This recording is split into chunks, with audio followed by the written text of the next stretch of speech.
It is exactly. It just struck midnight. 12 o'clock a.m.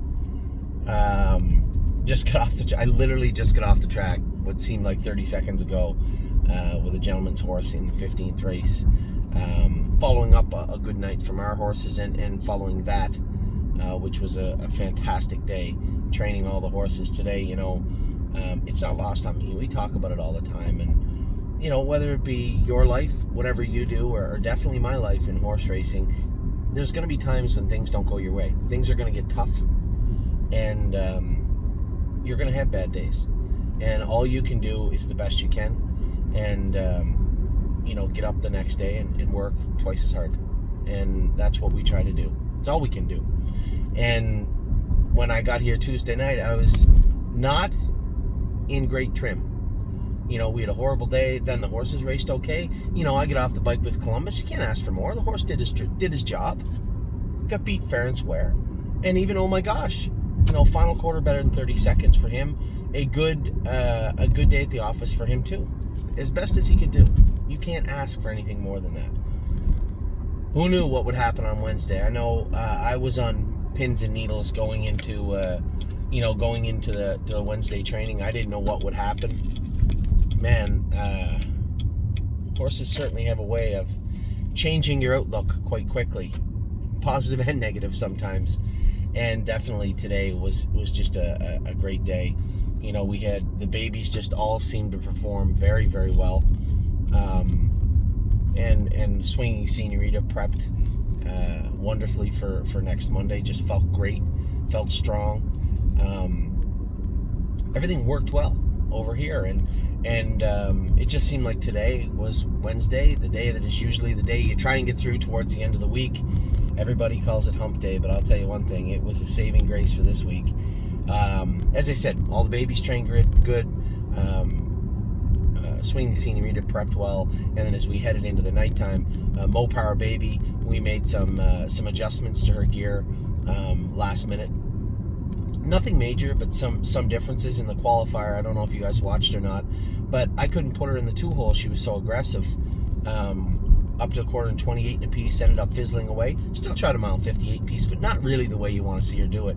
So tonight we were trying to gear her towards staying quiet, being a little more manageable. Opened her up a little bit more, went to a can't-see back bridle, put a little tiny bit more severe check bit in her mouth, took all the boots off her, taped her all up, taped her knees up and behind, vet wrap. It was the best I've ever seen her trot. And I could have done more at the start, but I was so happy that she wasn't crazy and aggressive and angry that I just left her alone, and we ended up falling right out of the race up to the quarter in 31 seconds, I think. 31 and 2, if I'm not mistaken. She trotted her last 3 quarters of 126 and 3 tonight at Northfield Park. A mile and 58 flat, last half 57 and a piece. Just a great mile, and looked effective. Looked like a filly, had we not had an ear hood on her and had earplugs on her, had I put her into the race and got away a little closer, probably a winner, I would imagine. She was only beat half a length and looked very, very good. So went from what are we going to do with this filly to what's she going to do next? Huge gains from her tonight. She looked much, much, much, much better. I got to sit down and watch Yo Mister jog into the 9-hole, 54 and 1. That was the horse we bought. He looked great. Stacy and Brett have him on his toes and looking very, very good. Swept both legs of the Doc Farwick, I believe. I don't want this to turn into one of those things there where anyway, it doesn't matter. Looked very, very good. Come out in the track, watched Wally Hennessy finish second with Dustin. A little more bumpy than usual down the backstretch. So, you know, Jason and I talked after the race, and we both watched the race in different places. I was just sitting in the parking lot watching it on my phone, and he was up at the paddock. I'd said maybe just have the vet look at him tomorrow. I was going to go over my notes that Tim had sent on vet work he had done on him, and see what Dr. Latessa finds on him tomorrow. Nothing serious. I think maybe just minor aches and pains that we can probably help him out with. So that will be up to the vet, Jason, tomorrow. What else? Next, I went with Stonebridge Acadie. No, next I went with Coupe de Ville. I caught some flack from Johnny and a couple other people last week. Oh, I thought she'd be better. And I told everybody, just relax. We're still making adjustments. Made a tiny shoeing adjustment with her last week. A little bit of an equipment adjustment. Philly was great. Touching her knee a little bit more tonight. So a few little bumps and bruises here and there. Nothing we can't work on.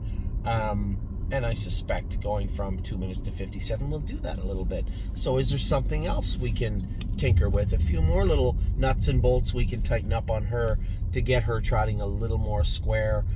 Absolutely, I believe there is. So I don't think you're even remotely close to seeing the best foot forward for Coupe de Ville, even though tonight was easily the fastest mile of her life, I believe, and did it looking good, getting home strong, just photoed out for second, looked very, very strong doing it, happy with her. And then Stonebridge Acati threw in a great mile also.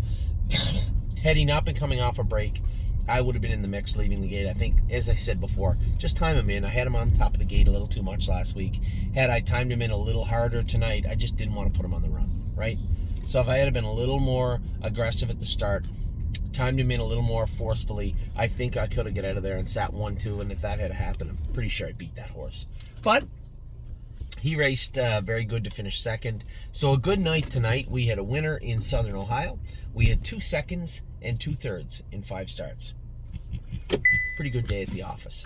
So everything has gone according to plan. You couldn't ask for much more tonight. Obviously, you could ask for more wins, but I think every single horse we raced tonight looked as good. Let me see. Mopar Baby, yes. Looked as good as they've ever looked. Every single horse tonight that we raced. So you can't ask for much more than that. Really, really happy with the way Wednesday turned out. Big morning tomorrow. We got 6 to qualify. Patrick DePirana is going to be going. Austral Hanover is going to make his first start on Lasix in a qualifier tomorrow. And then where do we go with him? That's a huge question mark. I don't know yet. But we'll find out. Tailgate Buzz goes again tomorrow. Little shoeing change on him for tomorrow also. Eager to see what he's going to look like.